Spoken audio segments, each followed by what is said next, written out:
Estamos de vuelta y les cuento que un aumento en los reclamos contra las tarjetas del retail registró el CERNAC durante el primer semestre de este año. Cargos mal efectuados y también la clonación de las tarjetas son algunas de las principales causas de estas demandas. Vamos a conversar del tema. Nos encontramos con el director del CERNAC, Ernesto Muñoz. Muchas gracias por estar junto a nosotros. Muchas gracias por invitarme. A diferencia del año pasado, los reclamos ahí se concentraban en la banca. Esta vez son las tarjetas de crédito del retail. Esto tiene que ver también porque más gente accede a este sistema de financiamiento. No necesariamente. Aquí tenemos un cambio de actitud y comportamiento porque lo que hacemos con este ranking es medir el número de reclamos por el total, digamos, de consumidores que tiene cada uno, de clientes que tienen tanto los bancos como el retail, y luego el comportamiento de respuesta, porque lo importante aquí es cómo se responde a los consumidores. Entonces, este año tuvimos en el primer semestre 23.635 reclamos y se invirtió la relación entre la banca y el retail. El año pasado la banca es la más reclamada, este año tiene un 40% de los reclamos y el retail financiero es el que tiene el 46% de los reclamos. Y lo importante aquí de señalar las tendencias es que, por ejemplo, en el caso de la banca hay una baja de 13,3% y en el caso del retail financiero una subida de 3,6%. Por tanto, el tema del volumen es un elemento, pero fundamentalmente lo que estamos diciendo nosotros acá es que hay una variación que es disímil y que puede corresponder también a las políticas comerciales que adoptan, en este caso, los bancos o las tarjetas del retail. O sea, podríamos decir que tal vez el tirón de oreja de lo ocurrido el año anterior pudo haber sido escuchado y esta vez no están ahí dentro de los que lideran el ranking. Vayamos un poquito al detalle de cuáles son los principales temas que se reclaman. Primero tiene que ver con cargos mal efectuados. Eso es una constante, podríamos decir, en todo tipo de tarjeta, o ya sea en bancos o del retail. Esa es la mayor problemática siempre, ¿no? Sí, en este caso un 15% en la banca, un 18% en el retail tienen que ir con estos cargos mal efectuados, que justamente por tratarse de la principal transacción, tenemos que el consumidor revisa la cuenta y se da cuenta de que hay algo que no está correcto, hace el reclamo, la empresa no reversa ese cargo y entonces nos llega el reclamo al CERNAC. Hay que recordar que aquí nosotros somos la segunda línea, por lo tanto los reclamos que nos llegan a nosotros justamente no están siendo solucionados directamente, en este caso por la banca o por el retail, pero en ambos casos es esperable que tenga que ver con una objeción a lo que se está cobrando.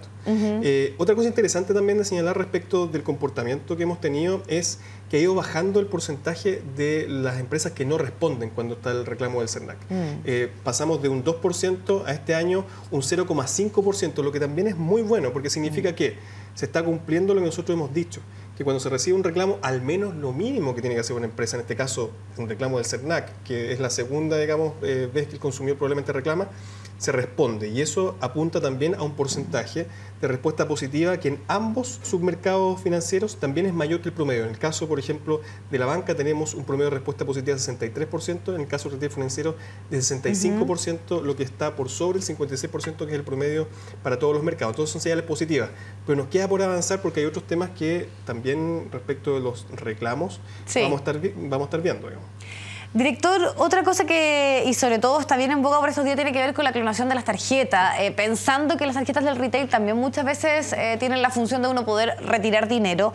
Siempre se habla que tiene que haber algún seguro asociado, pero yo entiendo que no tiene que ser así y el banco o la casa comercial debe responder igual en caso de una clonación. Efectivamente, y ese es el segundo motivo de reclamos tanto respecto de la banca como del retail financiero. En el caso de la banca, estos cobros por clonación, y en el caso también del retail financiero que vamos a estar mirando, seguros que se cobran que no deberían cobrarse. Son dos cosas que tienen que ver con un estándar mínimo, que es, si yo tengo un consumidor, un cliente, y le estoy entregando una tarjeta, tengo que asegurar que esa tarjeta o ese medio de pago cuenta con los niveles de seguridad adecuados. Claro. Si eso no se produce, estoy infringiendo mi deber de profesionalidad y eso significa que el consumidor no tiene que pagar un seguro adicional.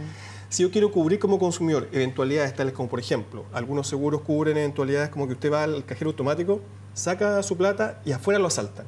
Eso no tiene que ver con el corazón, digamos, de la relación que es entre el cliente y la empresa en este caso, sino que efectivamente una eventualidad que ocurre. El seguro entonces puede cumplir un rol, pero no puede sustituir lo que nosotros ya estamos pagando por vía de comisión. Ya, porque muchas veces la información que uno recibe es que solamente cuando hay un seguro se responde ante este tipo de fraude, o también electrónico. Pensemos en todo lo que pasó con el Cyber Monday, donde mucha gente hizo transacciones y que también es una opción de que se puedan clonar los datos, no necesariamente en un cajero automático. ¿Ahí también deben responder? En el caso del Cyber Day nosotros dimos nuestra información y tenemos cerca de 1.200 reclamos que recibimos en estos 3 días, muchos de los cuales tienen que ver con problemas al momento de hacer la transacción o con ofertas que no se cumplieron. El estándar mínimo que hay que cumplir ahí, como usted bien señala, es asegurar, por ejemplo, que el consumidor tiene su información protegida. Y por eso hay recomendaciones que la propia empresa y el CERNAC y también la API le entregan a los consumidores para que no se clonen las tarjetas y en este caso para que pueda celebrar transacciones o comprar de manera segura. Al otro lado tenemos que tener siempre una empresa que es profesional y por lo tanto no puede estar cobrando por un servicio adicional cuando yo digo como consumidor estoy confiando en que al otro lado se van a proteger mis datos, de que estas transacciones son seguras y que estoy tomando también como consumidor todas las medidas para que así sea. Respecto a este tema, hay muchos bancos, sobre todo, que dan un cierto plazo para que uno pueda presentar la cantidad de papeles cuando ha habido algún tipo de clonación, algún tipo de problemática de un cobro que no corresponde. Eso, valga la redundancia, ¿corresponde que se haga de esa manera? ¿Hay plazos o mientras algún tipo de usuario presente la documentación adecuada no se le puede no se puede terminar esto por una cierta cantidad de días, por ejemplo? No hay estándares definidos por la ley. La recomendación de la PDI y el CERNAC, que estamos con la campaña Tarjeta Segura en este caso para prevenir las clonaciones, es de inmediato poner en conocimiento a la institución financiera de lo que ocurrió. Y a partir de entonces, con esa información, la expectativa del consumidor tiene que ser que la empresa de inmediato tome las medidas para asegurarse, por ejemplo, de que si se está clonando esa tarjeta no se producen más transacciones. Tenemos jurisprudencia, por ejemplo, de determinados casos, de personas que incluso han tenido que llegar a tribunales por sí mismas, contratar a un abogado para decir, mire, en este caso yo avisé a la empresa, en este caso un banco, y me siguieron clonando la tarjeta y aún así la empresa no quería responder. Ese tipo de situaciones no pueden ocurrir porque está muy claro en la ley que la empresa debe ser profesional, pero sobre todo, si el consumidor ha adoptado de manera diligente las medidas para poner a disposición de la empresa, en este caso, la información de que hay un problema, de inmediato también la empresa tiene que cerrar las posibilidades de que eso siga ocurriendo. Otra cosa que también se da muchísimo tiene que ver con no tan solo algún tipo de comisiones que no estaba presupuestado, que las personas no lo tenían incorporado, y otra cosa pasa con los seguros. Yo me acuerdo que en algún momento esto fue súper fuerte, fue un tema de bastante contingencia, que muchas empresas, sobre todo el retail, cobraban una cantidad de seguros que no correspondía. ¿Qué pasa con las denuncias en esa materia? Bueno, respecto de eso, tenemos un porcentaje importante, esto es la segunda materia más reclamada en el caso de las tarjetas del retail financiero, por cobro de seguros que no corresponden. Recordar acá que los seguros no son obligatorios, salvo tratándose de un crédito muy especial, que es el crédito hipotecario, donde hay un seguro de gravamen que efectivamente es obligatorio. Respecto del resto de los seguros, siempre es voluntario y no se puede obligar entonces al consumidor a contratar un seguro. El consumidor siempre tiene que tener la posibilidad de no tener una venta atada en este caso. Nosotros vamos a no solamente tramitar esos reclamos, que esperamos que tengan resultados positivos, sino que nos interesa también este número, revisarlo para saber si hay políticas comerciales, tanto en el caso de la clonación como en el caso de los seguros, para ver si se está infringiendo un interés colectivo de los consumidores. Aquí lo que nosotros queremos transmitir es: tiene que existir siempre una preocupación, en este caso, por respetar un principio que es vital, que es la libre elección del consumidor. La libre elección del consumidor de manera informada es el pilar fundamental en una economía de mercado. No se puede traspasar, no se puede infringir y el consumidor siempre tiene que tener, en este caso, la posibilidad de decir que no. Director, yendo un poquito más allá de lo que revela este informe, siempre cuando se habla de las tarjetas que tienen que ver con el retail financiero, hay varios temas que se han puesto históricamente, podríamos decir, sobre la mesa. Uno tiene que ver con que en algún momento se le ofrecía a gente que era menor de edad con el puro hecho de presentar un carnet. También esto pasa, por ejemplo, con los adultos mayores que se ven súper complicados por el tema de las jubilaciones. Ya sabemos todo el debate que hay respecto a este tema. No tienen, podríamos decir, un monto, no tienen la forma de poder responder a los cupos que le ofrecen las tarjetas. ¿Eso se ha ido regulando? ¿Existe alguna normativa respecto a este tema? Bueno, siempre existe este deber básico de profesionalidad de ofrecer este tipo de créditos con información previa que sea veraz y oportuna, dice la ley. ¿Qué significa esto?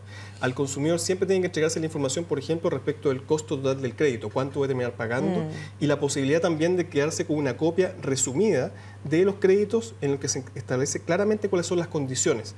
Este es un mercado que es muy asimétrico, es el mercado más asimétrico, que significa que hay mucho desequilibrio. Claro, si alguien puede generar el sueldo mínimo y puede tener un cupo de 1 millón y...